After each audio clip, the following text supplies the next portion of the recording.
this boy is my Gacha character. And yes, unlike Jack, he actually sports a full white attire. Full of white jacket, a white shirt, within the jacket, white pants, white shoes, white gloves, white sleeves, white hair, and 2 white hats. My character was born before the series even begun, so before time even existed in the series. His father was killed in the year of 1984, so and while it seems like several years away from that when this guy was born, when his father died, he became like part 3 Jotaro, wanting to avenge his father and not trusting anyone except the companions he's made on his journey. And then after the events of part 3, after the events of part 1, the secret agent mission, the toughest mission yet, we now go into part 2. Diamond is unbreakable, or Diamond is not Crash. And that was my character's first personality. Now we move on to Lucky's personality. He's portrayed a little bit differently here. Unlike my character, who ages and matures and that is reflected by a different color of his attire, here he just wears the same spy suit. Probably because of the fact he's not retired. And this is one of those characters who get pissed at who gets mad at even the slightest bit. So if you were to make one wrong move, you're most likely going to have your soul striked out by this one. Yeah, he's smiling right now, which I'm not going to fix because I don't care that much. Now we move on to the polar opposite of the bright and happy character with white. We move on to a character a lot more sinister. This is Jack, someone who killed Hacks Mode Henry in the final half of part 2's Hunt for Stop the Killer arc. That led into part 3.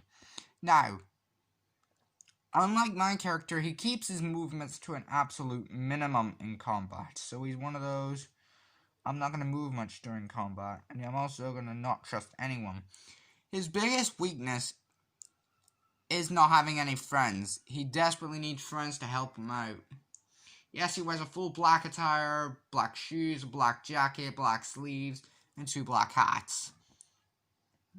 Okay, that's enough of that. Now we move on to the titular star of the show. We move on to Aaron.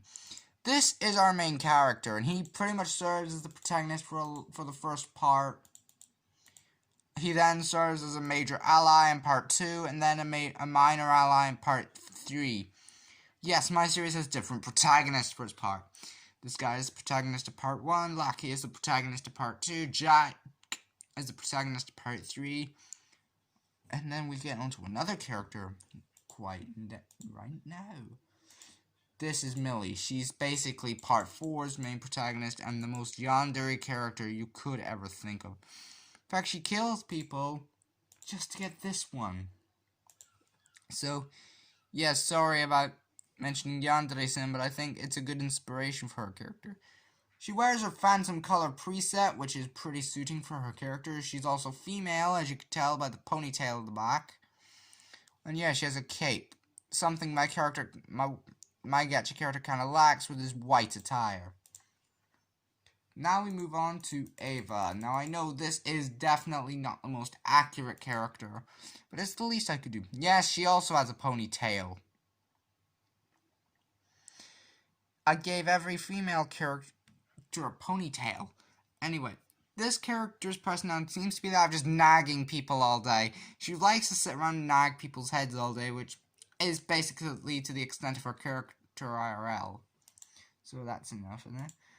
Now we have this girl. Oh boy. Midora, I think the name is. Midori. Right, I gotta add a ponytail to this character. Ponytail 3 will do. It doesn't work, sure, but it doesn't matter. This character serves as a good foil to Millie, trying to get in her way to keep the guy in the white suit safe. After that, and my character just sort of looks down on Wario as this fantastic place his mother never let him visit. That's all I have to say for today. I hope I'll see you all in the next Gacha life update video. See you all next time. Also, Gacha Fall's coming to an end pretty fast.